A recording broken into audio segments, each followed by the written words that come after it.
우리 인내에 대한 또 하나님의 약속의 말씀에 대한 우리의 태도를 생각을 이렇게 해 보려고 합니다.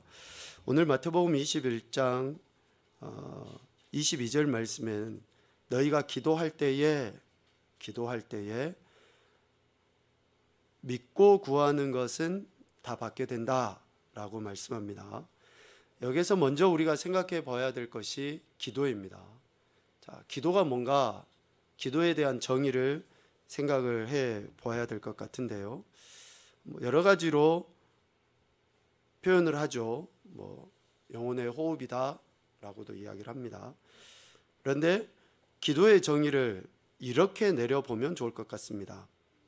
하나님께서 하신 약속의 말씀을 기억하고 그 말씀이 내 삶을 통해 성취되도록 구하는 것.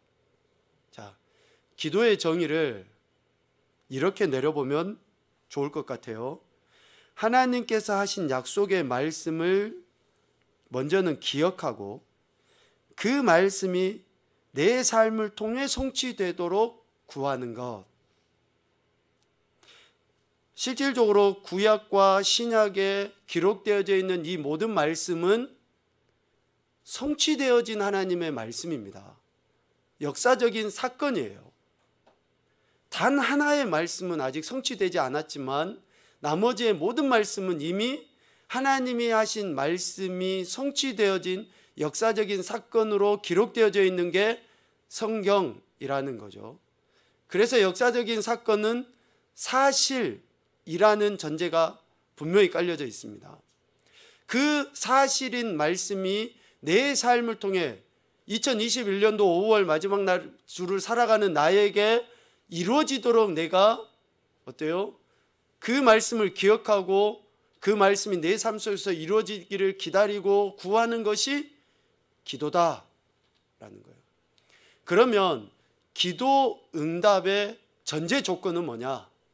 기도의 정의가 이제 이런 거예요. 그러면 기도 응답의 전제 조건이 뭐냐? 하나님께서 하신 약속의 말씀, 그러니까 하신 약속의 말씀을 하나님께서 성취하실 것을 믿는 것, 이것이 기도 응답의 전제 조건이에요. 그래서 기도 응답은 누구로부터 오는 겁니까? 하나님께로부터 오는 거예요. 하나님께로부터. 10시간을 기도하는 사람은 기도의 응답을 받고 하루에 10분, 20분도 기도하지 않는 사람은 기도의 응답을 받지 않고, 이 말씀을 오해하시지 말아야 됩니다.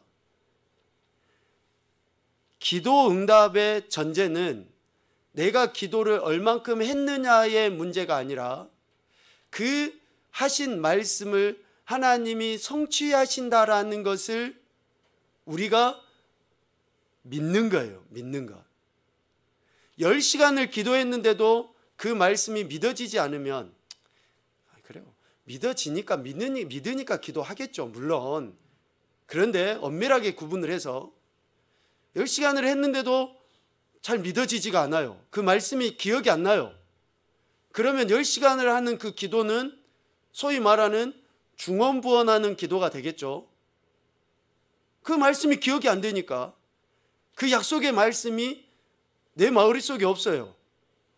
그러니까 그 말씀이 믿어지지도 않을 뿐더러 중언부언은 하니 그게 기도응답이 없는 거예요. 그런데 한 10분을 하더라도 그 말씀이 확실하게 믿어져요. 그러면 그 말씀은 내 삶 가운데서 이루어지게 되는 거죠. 절대적으로 기도 응답의 전제 조건은 하나님께 있습니다. 하나님께. 그래서 우리의 모든 신앙과 삶의 핵심은 뭐냐? 하나님, 즉 말씀으로 존재하시고 이미 성취하신 그분을 우리는 믿고 신뢰하는 것이 우리 신앙과 삶의 모든 것의 가장 기본이 되어야 됩니다. 이것이 없으면 우리가 예배하는 거나 말씀을 읽는 거나 기도하는 거나 이 모든 것들은 결국 나의 의를 드러낼 뿐이에요. 나의 인간적인 유익을 위해서 행하는 행위에 지나지 않는다라는 것이죠. 야고보서에서 이렇게 말씀합니다. 1장 6절 7절 말씀에 보면 오직 믿음으로 구하고 조금도 의심하지 말라. 의심하는 자는 마치 바람에 밀려 요동하는 바다 물결 같으니 이런 사람은 무엇이든지 주께 얻기를 생각하지 말라 라고 말씀합니다. 그러니까 믿음이 전제가 되지 아니하는 기도, 즉 하나님의 말씀을 신뢰하지 아니하는 그러한 기도나 예배나 그 어떤 헌신이나 행위도 하나님을 기쁘시게 해드리지 못할 뿐만 아니라 우리가 그 어떤 것을 구한다 할지라도 얻어지지 않는 그러한 헛된 헛수고의 인생이 될 뿐이다 라는 거예요. 그래서 오늘 우리는 기도와 인내의 그 관계를 우리가 살펴보게 되는데요. 먼저 생각해야 될 것이 그럼 하나님은 어떤 분이신가? 말씀으로 존재하신다라고 하는데 그 하나님은 어떤 분이시기에 말씀으로 존재하시고 그 말씀을 성취하시고 우리가 그 말씀을 믿고 기다려야 되는가? 이런 관계가 정리가 되겠죠. 기도와 인내의 관계에서 하나님이 어떤 분이신가라고 생각해 보면 크게 두 가지로 표현할 수 있어요. 첫 번째, 하나님은 전능하시고 충만하신 하나님이에요. 전능하신 하나님, 엘샤다이라고 표현합니다. 엘샤다이. 이 엘샤다이의 하나님은 전능하신 하나님이셔요. 그리고 충만하신 하나님이십니다. 전능하다라는 말의 다른 표현은 완전하다라는 거예요. 그러니까 0.001%의 부족함도 없으신 분, 전능하신 분. 창세기 17장에 보면 하나님께서 아브라함에게 하신 약속의 말씀에 대해서 표현하실 때 자신을 이렇게 표현하셔요. 나는 전능한 하나님이다. 전능한 하나님. 99세, 90세의 그 나이에 임신할 수 없어요. 출산할 수 없어요. 그런데 하나님께서는 그 말씀을 명령하신 거죠. 선포하신 거예요. 그러면서 자신은 전능한 하나님이시다라고 이야기하면서 너는 내 앞에 행하여 완전하라 라고 말씀하십니다.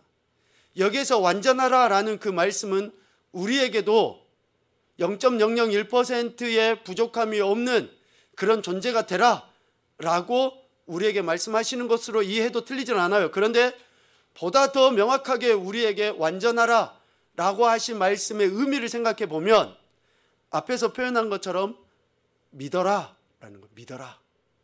하나님이 전능하신 하나님인 것을 우리가 믿을 때 우리는 그 완전함을 드러내게 되는 거예요.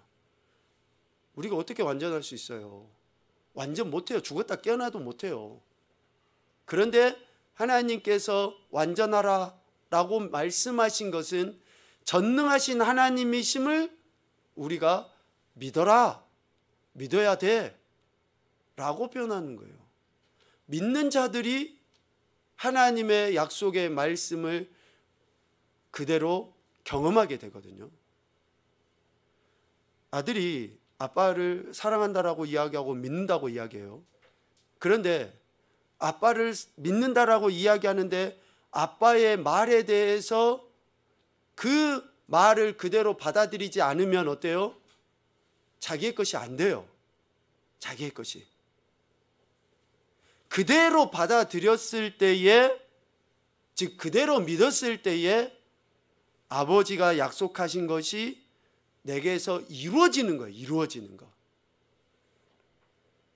전능하고 충만하신 하나님이심을 믿는 거고요.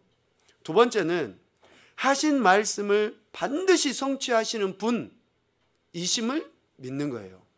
민수기 23장 19절 말씀 봅시다. 시작.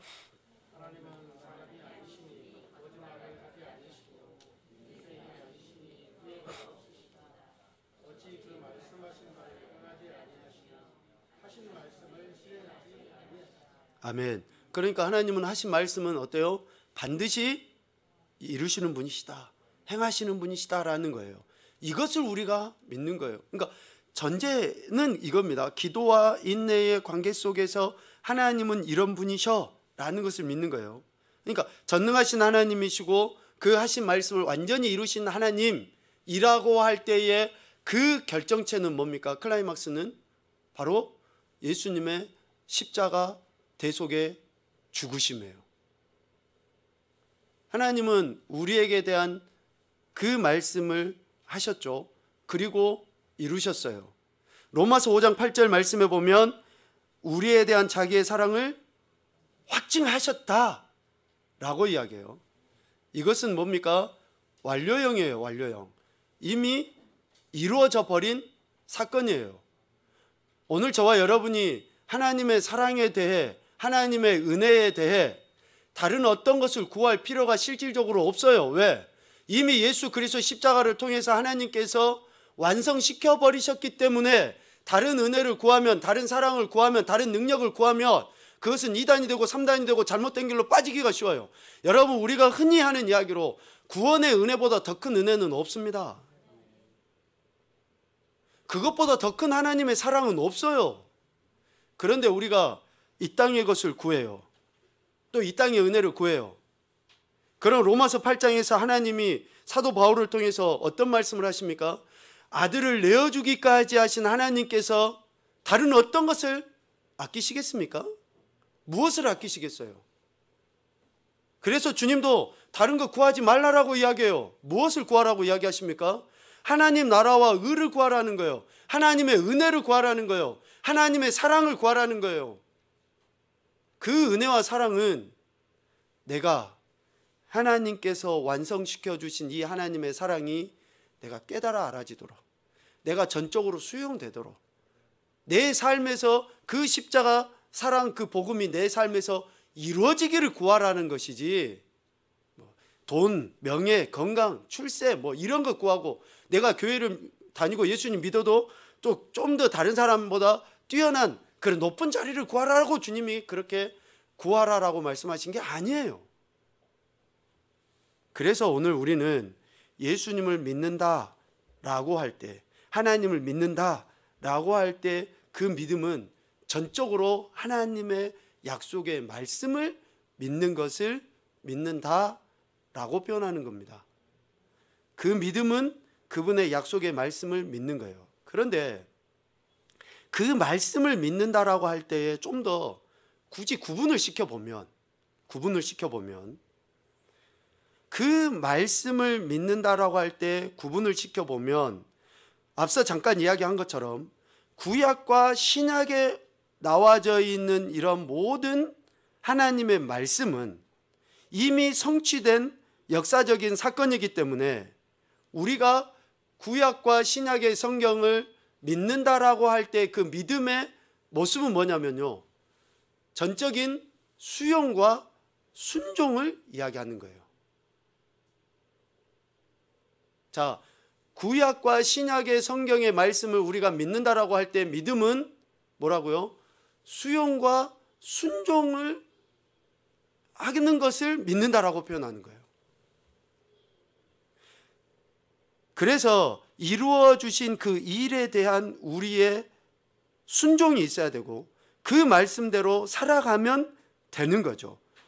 구약과 신약의 성경을 어쩌면 우리는 이제 말 좀 달리 표현하면 믿는 것이 아니고 수용하는 거, 순종하는 것이다 라고 받아들이면 돼요. 단 하나, 아직 이루어지지 않는 약속이 있어요. 뭡니까? 하나님이 분명히 이루시는 분이신데 아직까지 이루어지진 않았어요. 뭐예요? 재림. 예. 재림의 사건은 아직 안 이루어지셨어요.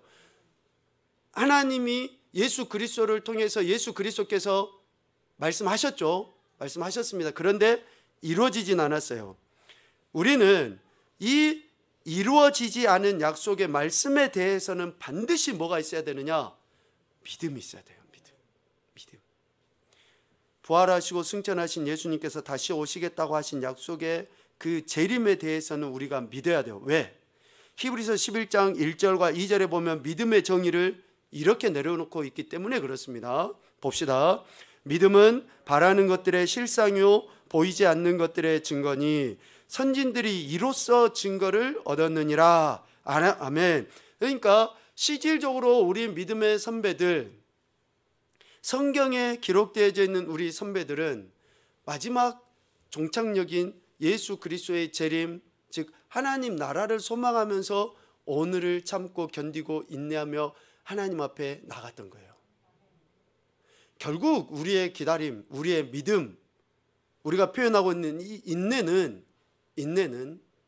하나님이 하신 약속의 말씀이 성취되기를, 즉 예수 그리스도의 오심을 약속하신 것에 대해서 내가 끝까지 흔들리지 않고 그 믿음을 흔들려고 하는 그런 어떤 상황이나 환경이나 사람이나 사건 속에서도 내가 흔들림 없이 기다리고 있는 그 자세를 뭐라고요? 인내라고 해요. 인내. 그래서 오늘 우리는 이미 성취하신 하나님의 약속의 말씀이 내 삶에 이루어지도록 우리는 수용과 순종을 구해야 하고요. 또 아직 이루어지지 않았지만 반드시 이루어질 예수 그리스도의 오심을 우리는 내가, 다른 누구가 아니라 내가 그 현장에서 그 역사적인 사건을 맞이하도록 깨어서 기도하고 기다리는 그런 사람이 돼야 되는 거예요. 그래서 우리가 기도하는 겁니다. 그래서 은혜를 구하는 거예요. 그래서 신앙 가운데서 하나님의 말씀이 내 삶 속에서 이루어지도록 우리는 그런 태도를 취하는 것이죠. 그러므로 인내는 믿음 안에서 성장되어져 갑니다. 자, 중요한 문구입니다. 우리의 인내는 믿음 안에서, 즉 하나님이 하신 약속의 말씀을 믿는 믿음 안에서 성장해 가요. 좀 성격이 무던해가지고 좀 그런 사람들이 잘 견디고 참고 하기 때문에 저 사람 인내 사람이야.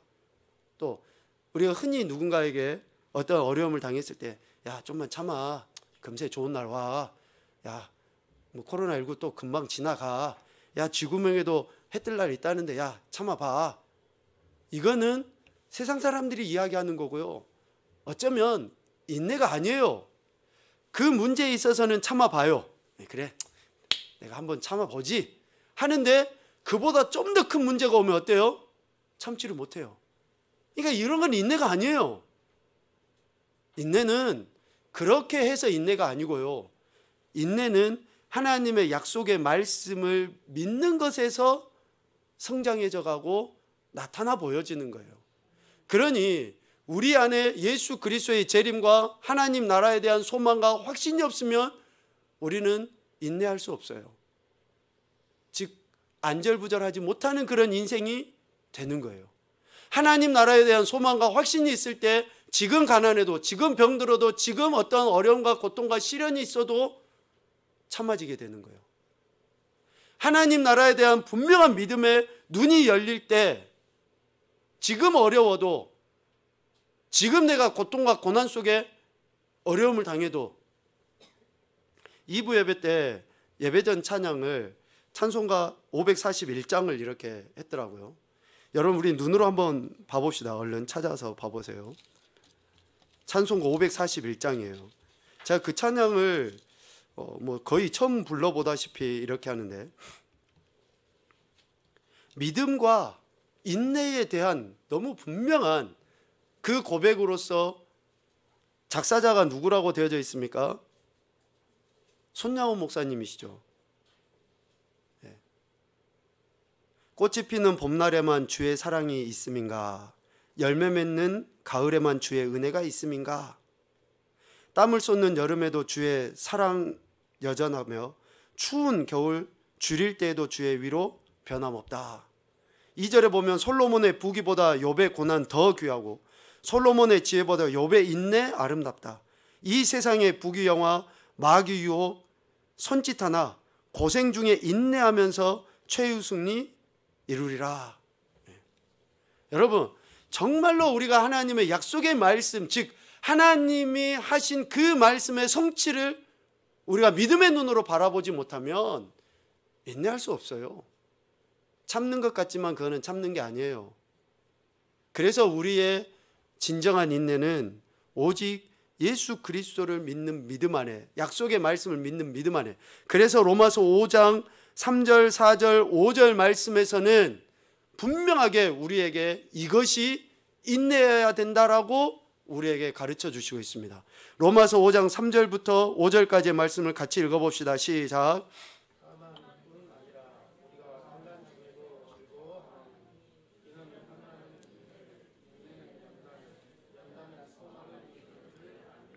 소망이 우리를 부끄럽게 하지 아니함은 우리에게 주신 성령으로 말미암아 하나님의 사랑이 우리 마음에 부은 바 됨이니. 아멘.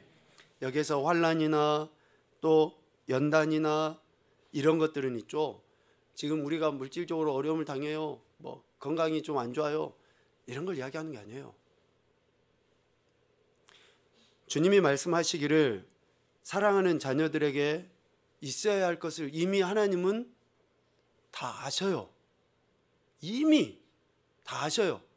그리고 다 아신다라는 말의 의미 속에는 뭐예요? 이미 다 주셨다는 거예요. 아니 하나님 무슨 소리예요? 저 사람은 나보다 부자고 저 사람은 나보다 더 나은 삶을 살고 있는데 뭘 저에게 주셨어요? 그거는 하나님을 모르는 거예요. 더 심각하게는 안 믿는 거예요. 이미 하나님은 나에게 있어야 할 것을 아시고 이미 나에게 다 주셨습니다. 할렐루야. 아멘을 더 크게 하셔야 되는데 그렇지. 이미 우리에게 다 주셨는데 내가 아멘을 시원찮게 하면 안 주신 거 아니에요. 이거잖아요. 이미 다 주셨어요. 하나님은.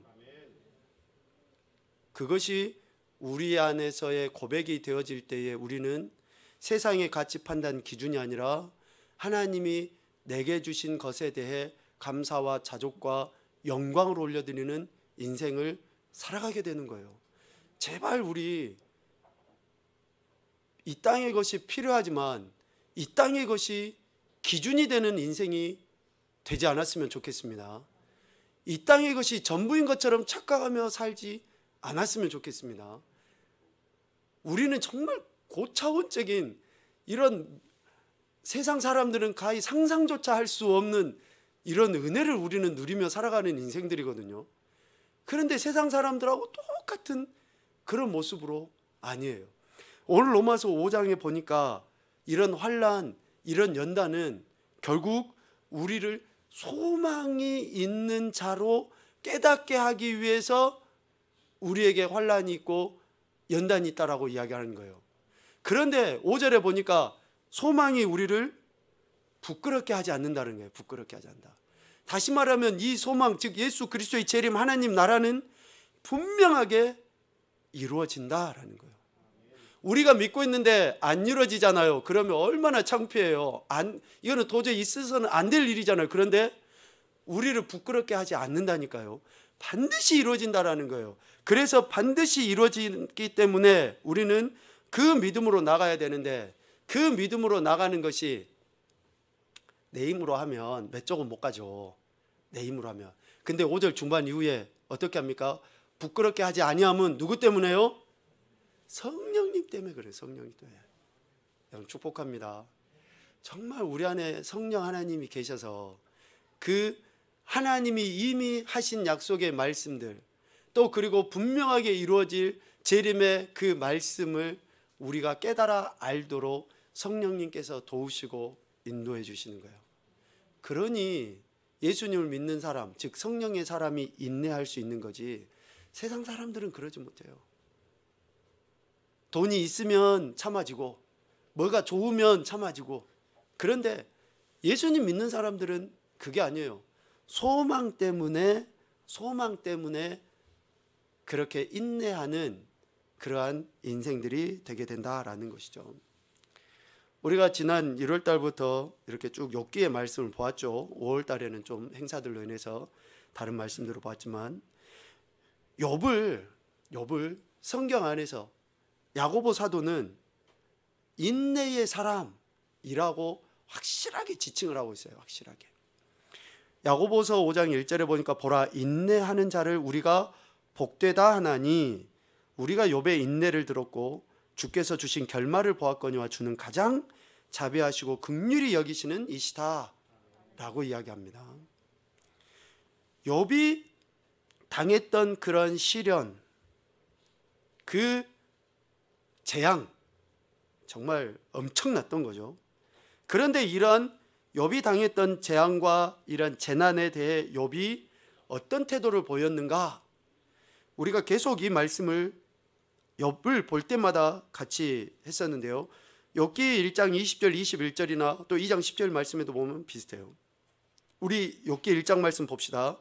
욥이 일어나 겉옷을 찢고 머리털을 밀고 땅에 엎드려 예배하며 이르되 내가 모태에서 알몸으로 나왔사온즉 또한 알몸이 그리로 돌아가올지라.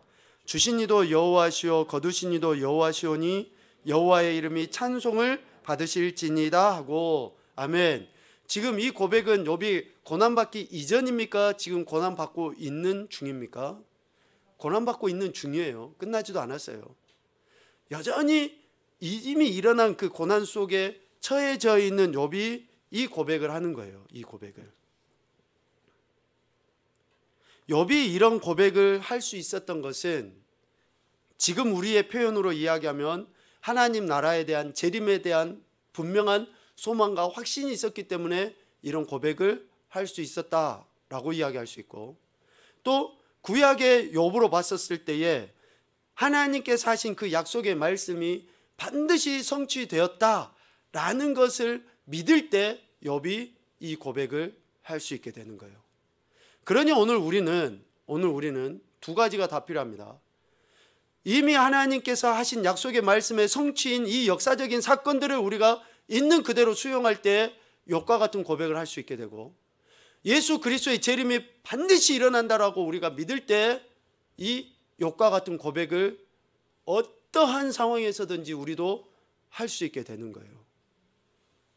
말한 것처럼 우리는 일제시대나 또 아니면 조선시대나 그 이전의 시대를 우리는 경험하지 못했어요.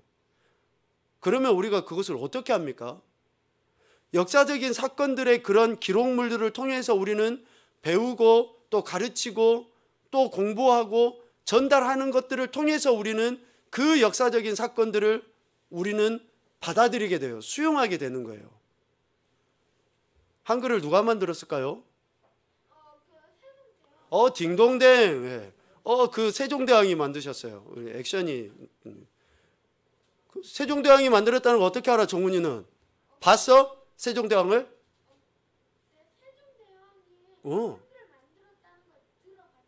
들어봤어요. 예, 맞아요. 선생님을 통해서 들어봤어요. 아니, 우리가 못 봤잖아요. 그런데 배웠잖아요. 우리가 그 사건, 사실을 전해져 내려오는 이야기를 통해서 우리가 배웠지 않습니까? 그래서 지금 내가 세종대왕이 한글을 만들었고 지금 우리나라에 이런 역사적인 사건들이 이루어졌다라는 것을 우리는 다 알아. 이것처럼 성경에 기록되어 있는 이 역사적인 사건이 이루어진 것을 우리는 공부하고 배우고 읽고 묵상하고 나누고 하는 것들을 통해서 내 것으로 받아들이는 거예요.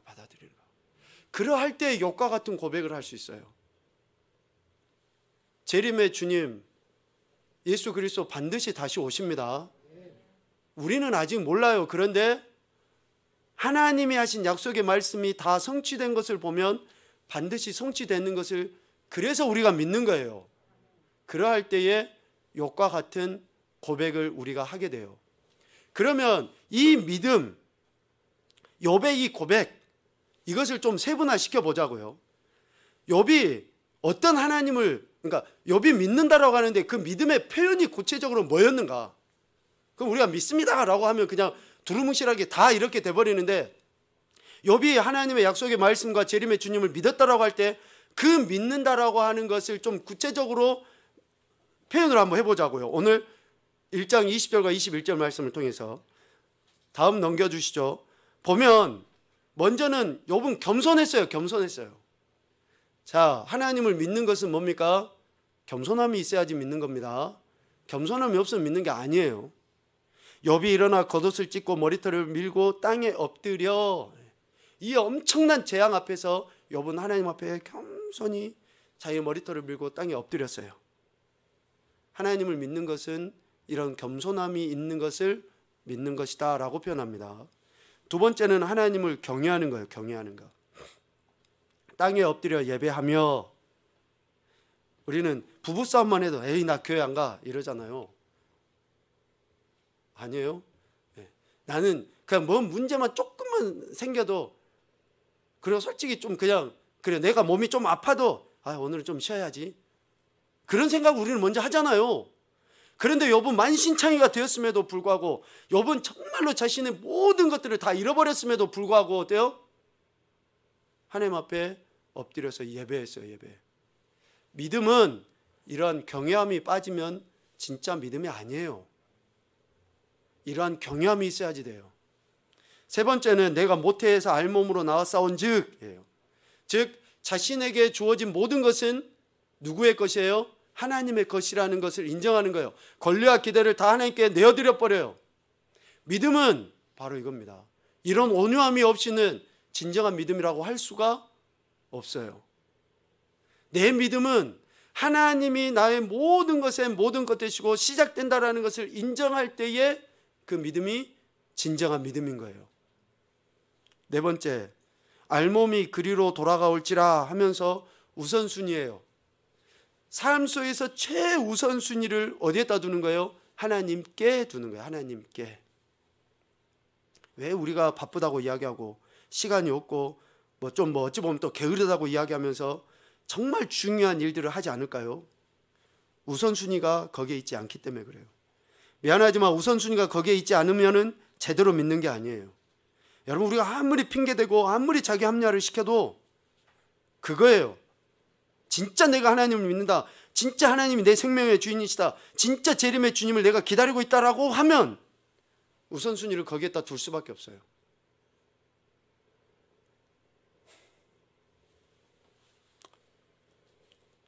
그리고 다섯 번째는 감사입니다. 주신 이도 여호와시오. 모든 것을 하나님이 허락하셨다라고 인정하는 거죠.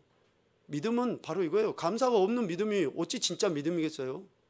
하나님께 대한 진정한 감사가 없는데 믿음이라고 말할 수 없죠. 분별입니다. 거두신 이도 여호와시오. 거두어 가신 분, 사탄 원수마귀가 했다, 저 사람이 했다, 아니에요. 이 모든 것들의 역사 주관은 누구다? 하나님이시다라는 거예요. 하나님이 하셨다라고 고백할 때 우리의 믿음은 진짜 하나님을 신뢰하는 믿음으로서 인내하게 되는 거예요. 인내하게 되는 거예요. 그리고 일곱 번째로 여호와의 이름이 찬송을 받으실지니라. 경외하고 다르지 않겠지만 공경이라고도 표현할 수 있습니다. 하나님의 이름을 높여드리는 것. 어떤 상황에서도 하나님만을 존귀한 분으로 찬양하는 것. 이게 믿음이죠. 내가 감정이 좋아요. 내가 기분이 좋으면 찬양하고, 기분이 안 좋으면 안 하고, 내가 좀 형편이 넉넉하면 헌금하고, 하지 않으면 안 하고. 내가 주인이에요? 아니에요. 내가 믿는 믿음은, 진짜 믿음은 뭐예요?